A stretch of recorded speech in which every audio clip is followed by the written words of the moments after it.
and welcome. Today I've been asked if I could make a French rolling pin. Now I have to admit, when I was first asked, I wasn't sure what a French rolling pin was. I have a rolling pin, of course. Here's the one I use in my kitchen. And I wasn't aware that a French rolling pin was any different. But apparently I have since learnt and discovered, although it has the same centre straight dowel rod piece, rather than the handles I have carved into the end of this rolling pin, which I didn't make, this was purchased in the shops many years ago, it tapers off at the end with a gradual slope. So there's just a gentle tapering at each end rather than these fancy handles. So that's a French rolling pin, and that's what I've been asked to make. So I've gone and found myself a bit of branch that hopefully is going to do. Now this chunk of wood was sitting in the wood pile. It's been there for a long time. It's very dry, and I think it's willow, but I am not sure. It could be any sort of tree. It's been there that long, I don't know what it is. So we've got bark on one side still, but this side it's already all flaked off and dried out. As you can see, I'm quite severely sloped at this end, so the first job I need to do is straighten this up with a saw. And the same at the other end. It's not as severe, but there is still a slope here as well. So I'll try and level them out a bit before we mount onto the lathe. And at the moment this is just a little bit too long for my little tiny lathe. So my tailstock and the headstock motor end and my piece of wood is just a little bit too long for the machine. That's the maximum my tailstock will go. But as I'm going to cut these ends off anyway, I can cut it short enough to fit. It's going to be fine for making a rolling pin. I'm hoping to make my French rolling pin a pretty similar length to this one. I haven't measured it. I don't know how long it is. I'll do some measuring at the end. I don't know how long the gap is in my lathe. That would help to know how many inches this is. But as you see, I'm going to have plenty of room to make a rolling pin. I'll have a piece of waste wood at the end, and there'll be a piece of waste wood up here as well, and plenty of space for the actual rolling pin in the middle. I'm hoping I'll set it up on my spur centre first of all onto the lathe, and carve myself out the right size shape piece of wood that my nice new woodchuck can grab hold of, because I'd rather be holding it in my nice new woodchuck, now I have one, than with my spur centre. I have found with past bits of work, occasionally my spur centre starts to slip a little bit. Maybe I haven't hammered it in hard enough. But I also find with my particular lathe, I'm pushing my tailstock up really tight. So the piece of work I'm working on is pushing back hard against my motor. And it doesn't like it. It continues to work and it's fine. But sometimes I can push this up so tight in order to hold the piece of work secure on the lathe. I can hear a very slight grinding as this complains. It soon settles down, but it's not happy. So I'm hoping by using the woodchuck, I don't need quite as much force pushing into the motor to hold the piece of wood stable.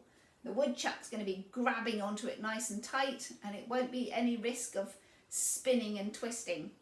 But we'll see. Let's get this piece of wood prepared and mounted onto the lathe and see if I can make a rolling pin with it. I always finish the works I make with a food safe finisher, usually a mineral oil or a shellac. Both food safe and both give a nice finish to my woodwork. But I have got myself a little bit of a beeswax polish to finish off this rolling pin. little tin just to try it out and see how it gets on. So this is a beeswax wood finish, which is a combination of beeswax, linseed oil and some carnauba wax. As a starter, I decided I'd try this little tin of polish on the French rolling pin. As I said, I like using wood safe finishes or even food safe finishes on my woodwork, even if it's something that I don't plan to be using food with, like the hanging Christmas ornaments. I would still use a food safe finish. If it's safe for food, it's safe for anything I might choose to do with it. So I've got a little bit of this beeswax finishing wax to shine up that rolling pin when we're done. If we get it done, I'm sure we will. Even if this bit of wood doesn't work, I'll find another log and we'll give it another go. So here goes. Let's get set up on the lathe. There we go, that's a bit better. Straightened up at each end. Looks a bit fluffy at this end, so I'm not sure about the quality of the wood. We'll see. This seems quite nice though. Oh, something else I've got, she says, clearing the desk. I've got another wood chisel, a roughing gouge. I've been so pleased with my parting tool. I've gone with the same Faithful, it's written the wrong way around for you, there we go, Faithful make. It's just a cheapie that I found on Amazon. I think my roughing gouge is £20. So I shall be using this today to start the rounding of my rolling pin. I get it out of the packet, there we go. So an HSS blade, high strength steel, I think it stands for, the HSS. So my nice new chisel. It's heavy, the metal work's really heavy. I'll keep this one hanging around for a size guide. I have been playing with it, not on the lathe. I've tightened up my screws and I've discovered it came, I don't know if you saw my previous video when I was unboxing my new Record Power wood turning scroll chuck. It comes with a little tiny worm screw, grub screw, and I wasn't sure what that was for, and I've since, I can't even see where it goes. Oh, there. So it screws in here, and I've discovered that the worm screw, grub screw, is if you have a lathe that will go backwards, so your piece of wood is spinning away from you rather than a normal spinning towards you. So if you have a lathe that can go in reverse, when you attach your wood chuck to the lathe, you need to put the grub screw in so that it grips the thread, and that way when your lathe is in reverse mode, this doesn't come unscrewed from the lathe. My lathe doesn't go backwards or in reverse, it only spins forwards towards me. So I don't need to concern myself with the grub screw on this particular lathe, because it's only ever going to spin towards me and it's only ever going to get tighter, not looser. So that's the new woodchuck. Now my log does have a bit of a wave in it, curves that way and then that way. So I'm going to lose some timber here and here in order to straighten this up. So I have a nice smooth straight dowel rod. Now pointy bit here, right into the end, and then hammer that on. And I'm going to put it on the floor and hammer it in really hard because it's only just spiking at the moment. There we go, that's better. Nice and deep. Ooh, I've never worked with a piece this long before. I'm usually about here. It's been about the maximum distance I've dealt with. So this big long piece of wood will be an experience. How well can I get it straight?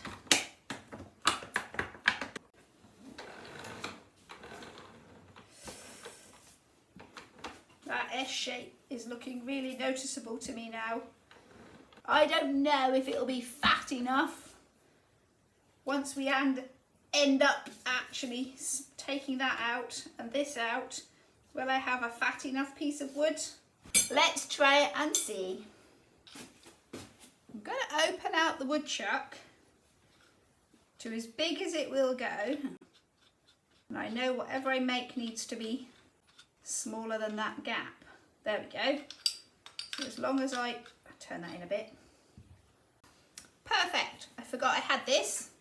So this can do to measure that.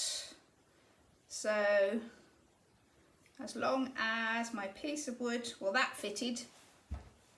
This fits in there. Oh, you out of shot there. So this bit here fits in nicely. So my piece of wood wants to be that size, and then it'll fit 5 centimeters. Lock that in place. So I can carve this end down to fit in there, and that'll be perfect in my woodchuck. Let's clear the table and get this thing started. That seems to be running smoothly enough. You can kind of see in the middle here how thin I'm going to get. I don't know if I'm going to be fat enough with this particular piece of wood. We'll give it a try. So, my new roughing gouge. Let's try that first.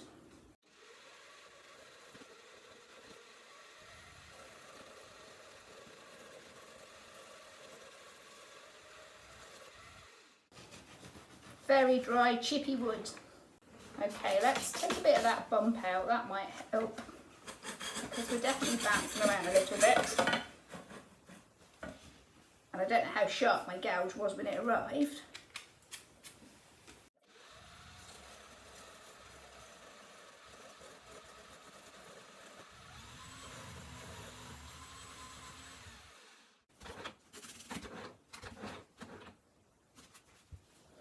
I would say my gouge is pretty blunt. I'm going to give that a sharpen. See if it makes things any better.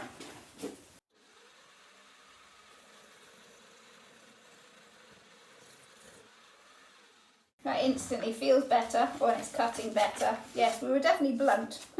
Arrived blunt. Right, where are we taking from now? Here, I think.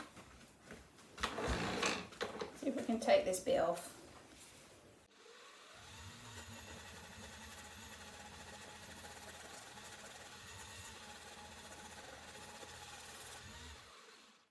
Still very bitty, but that's I think because the wood is so dry and chippety.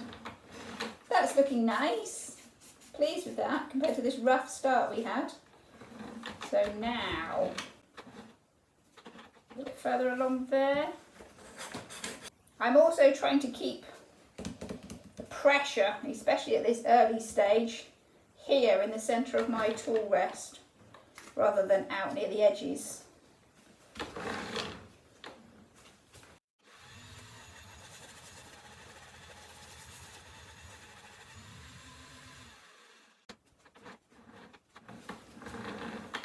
Here, I think, is my next challenge.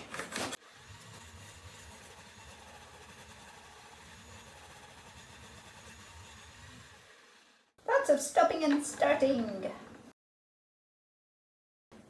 I'll just take that off there, this bit, and then I'm going to work on here so I can put it in the woodchuck.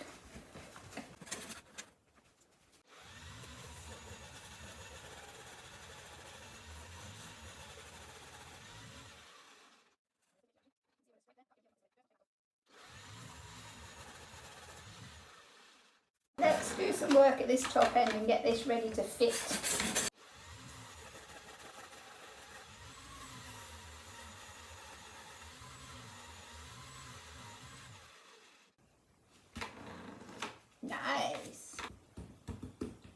a little bit smaller. I want these to slide onto it. Not much though.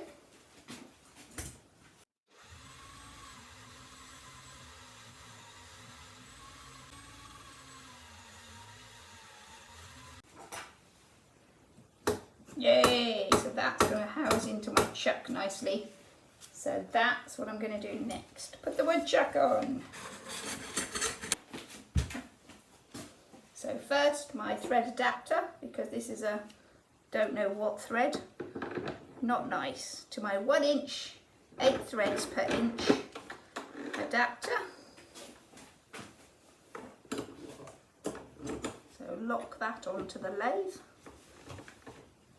Nice and secure. And then my nice new record power chuck. Yay! Bring my key back into play. Key for this.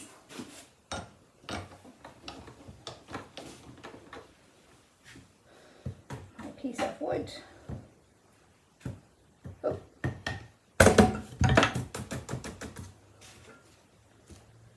So actually I can go into my tail stock, bring that forward. I could have been quite a bit fatter than I've actually ended up, but that's fine. The narrower it is, the more this is going to grip.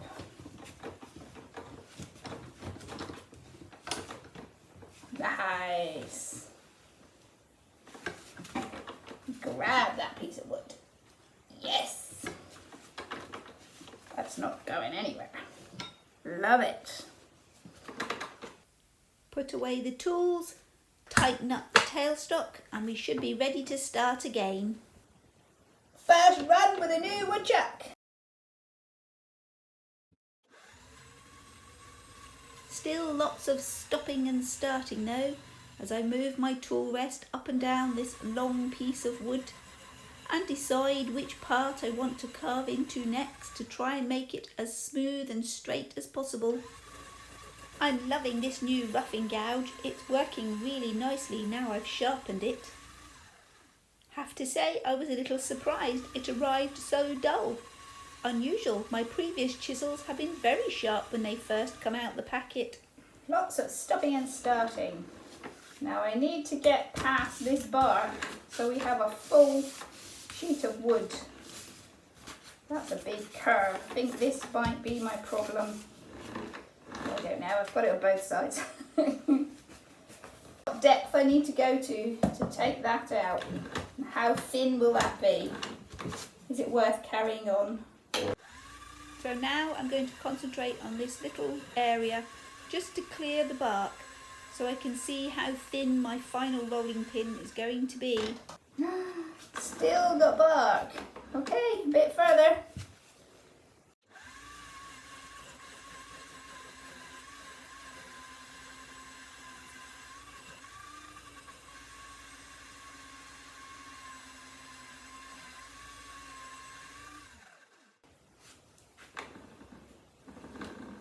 Okay, that's getting pretty close, so there. I'm going to measure that. Well, I have my measurer out. See what that's like compared to my actual rolling pin. Here's my working rolling pin. We're a bit thinner because it slides onto there. It doesn't slide onto here. So that's kind of the maximum thinness I'd want to get before I start sanding, to be honest.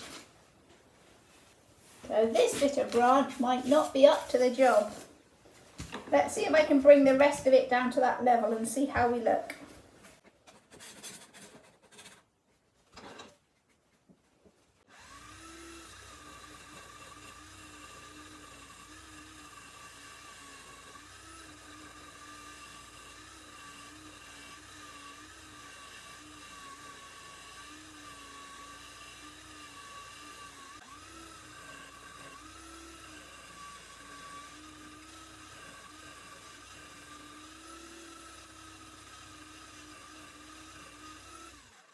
I just want to compare here. I'm keeping quite good. I'm quite pleased with that. Keeping pretty stable. Having not made anything spindle shaped, or not this long a thin spindle, I'm interested to see how well I can keep the same fatness all the way along. Are my skills up to the job? I'll still make this into a spindle, even if it turns out to be too thin for the rolling pin. Perhaps I'll make a child's rolling pin, which would be slightly smaller all over. But I could use that spindle for something else as a good starting point.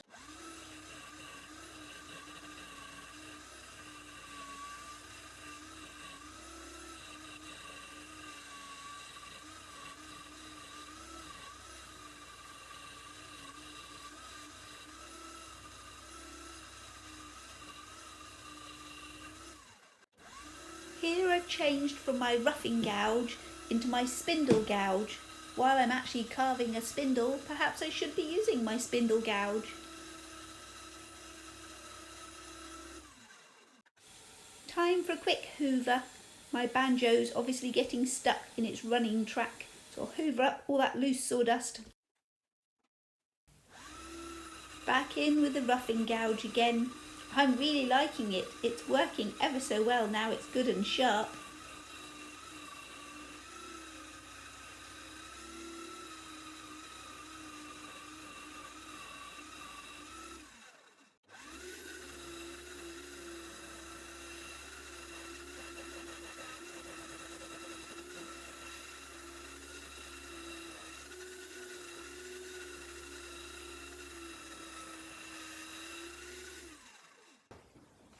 Well, that's definitely looking like a spindle. I don't know, quite barky there. That's going to need to get quite a bit thinner to be used in the kitchen. For a rolling pin, I need to cut in past that bark. That's going to assess my depth. Can you see it on the camera there? Piece of bark. So I need to cut in past that.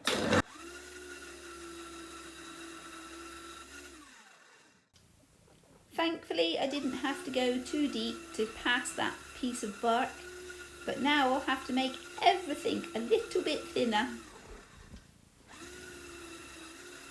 All good practice though. I've been pleased with how even I've managed to keep the depth on this piece of wood, especially with it being so long, something I've certainly not attempted before. Usually I'd put some music in here, but we're nearly done.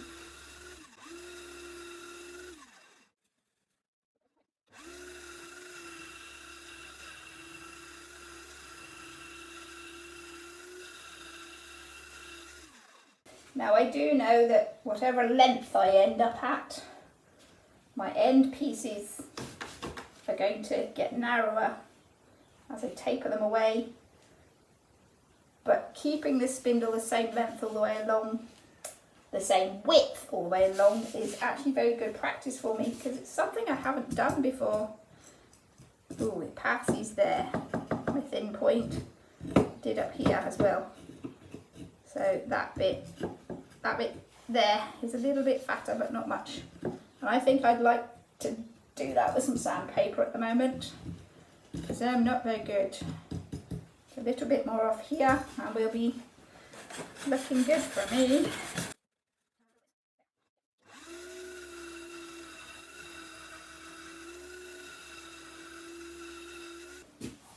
Here's my actual. How did that last little bit do? I'm happy with that as it is. I'm going to have some waste here and here, I know. So I'm going to start my handles a little bit longer than mine is. Here. And maybe here. Start my taper. There, there.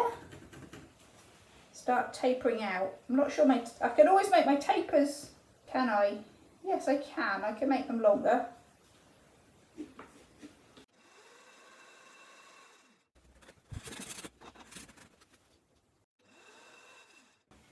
So that'll be my rolling pin, and its handles will taper off. It's quite a bit wider than mine. I have some waste. I might need to bring my tapers in a little bit. These are different distances. I need to measure that. Let's go from the pointy end. So from the point to there, from there to there. I think my tapers are a bit too short. I want them to taper more, definitely. Bring them in a bit here, but I'll do that as I'm working the piece of wood.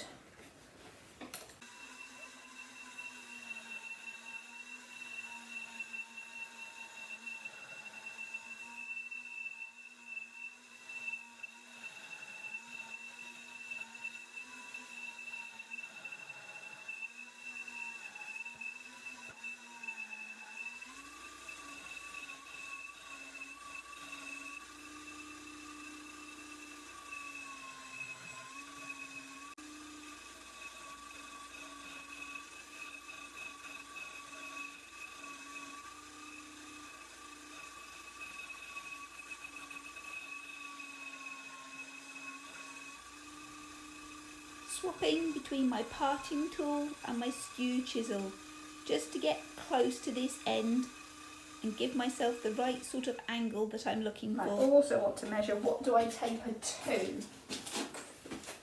What is this gap? That matters. Make it feel the same. There. Now at the tailstock end, I'm using my parting tool to carve into the wood the same depth as I've already carved at the woodchuck end of my rolling pin.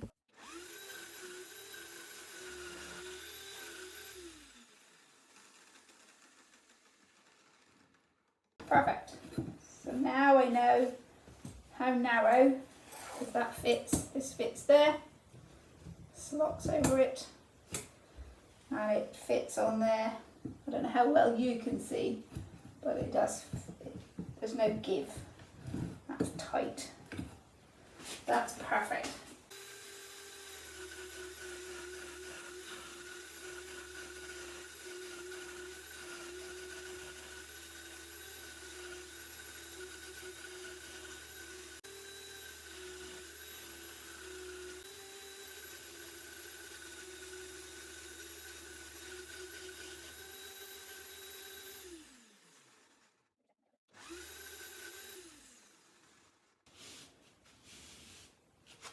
I want it narrow at the end.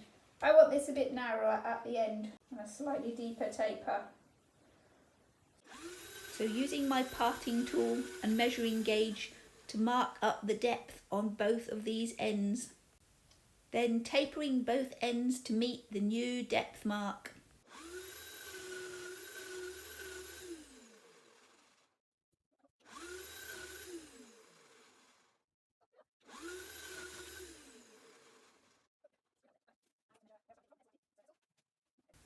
I'm also going to measure and mark where that tapering starts so that both sides of my rolling pin are going to be nice and even. Not only look good but feel comfortable and balanced in your hands when you're using it. Or at least I'm hoping so anyway.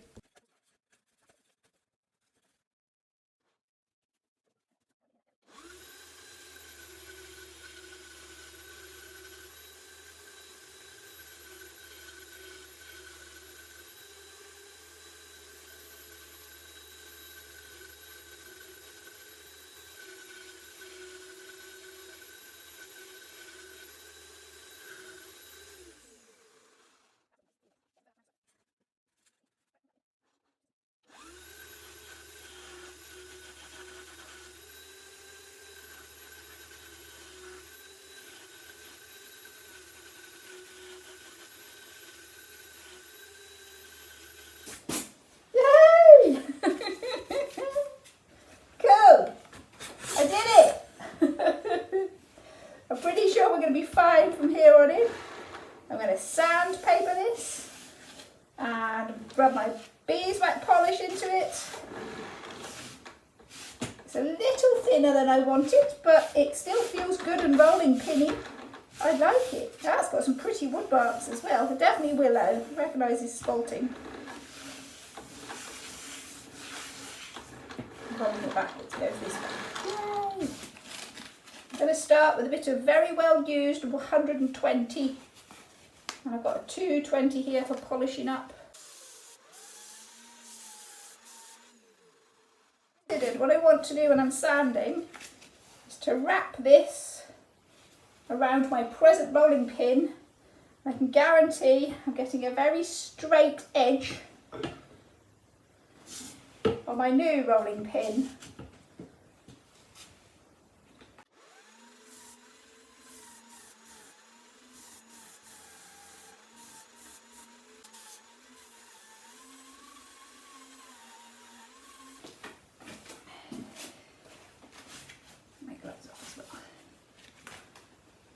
I've got some kitchen paper, so I probably only need one sheet, so I can apply some of my finishing wax.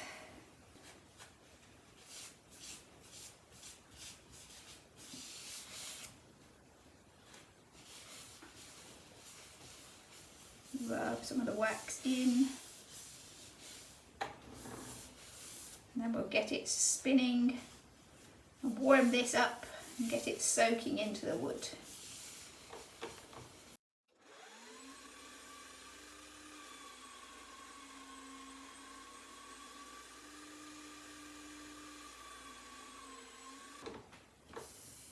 Oh, lovely! Rolling pin! Yay! Nice! Let's get it off the lathe. So, this bit first.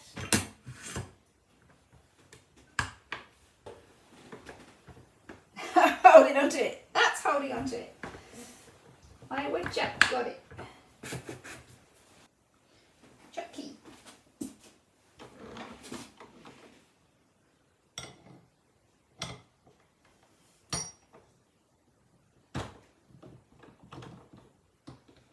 And open up my jaws. And then my rolling pin. Yay! Well, not quite. I'll cut the ends off and give them a sandpaper. One French rolling pin. How long is it compared with mine? Nice! That'll work perfectly well.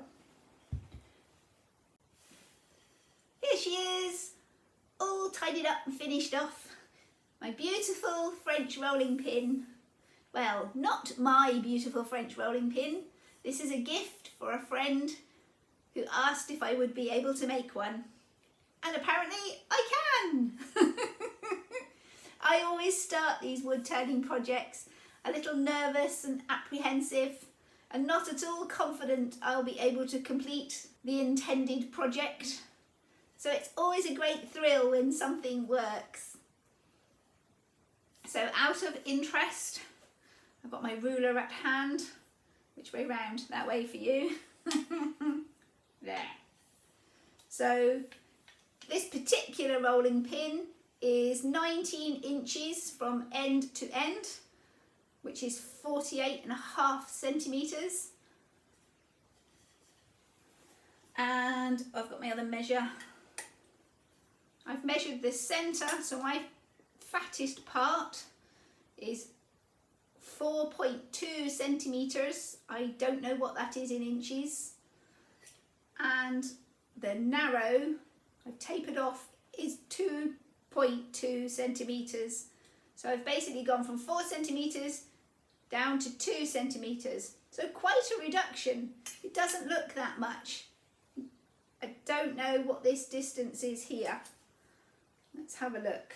We'd say for maximum 5 inches. I reckon it's nearer 4. So we're about 4 inches, 4.5, when the taper starts to where it comes to an end, just to give nice handle bits. I'm really pleased. It's worked lovely. Oh, in comparison with my original rolling pin that I use in the kitchen, just to give an idea of how things look different. So this is a standard rolling pin that I've been using for years, compared to a French rolling pin, which is very new to me. I think I'll be making plenty more though. Great gifts for all the cooks and enthusiastic bakers in my life. So it's been a day of lots of new things. A new project, a French rolling pin, my new roughing gouge, which has worked really well. I'm really liking it.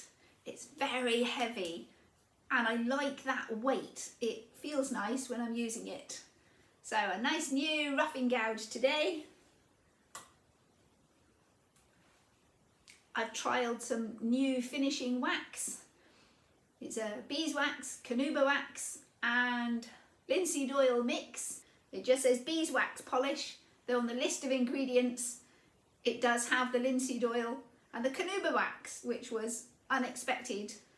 I know about canuba wax, I didn't know there was going to be any in here. I'm very pleased there is, it makes it really nice. So that worked really lovely. I shall be using it again. It was great.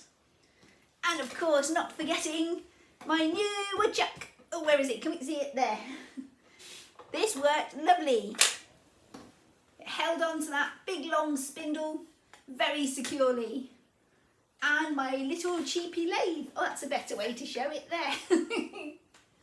So yes, and my lovely new Record Power SC3 woodchuck. Worked a dream. It really gripped the end of that piece of wood and held onto it beautifully. Even when I was taking the spindle off and removed the tailstock, I still had this big long length of wood clamped in, being held very nicely with the woodchuck. And surprisingly, the little motor on my little cheapy lathe has managed to cope with it very nicely, so that's good. Keep me wood turning for a bit longer. So that's it for today. Thank you very much for joining me, and we'll see you next time. Bye for now. Remember, whatever you're doing, have fun doing it. If you've enjoyed today's video, don't forget to click that like button and let me know. Click subscribe and YouTube will make sure you see my next video. So bye for now, and we'll see you next time. And don't forget, whatever you're doing, have fun doing it.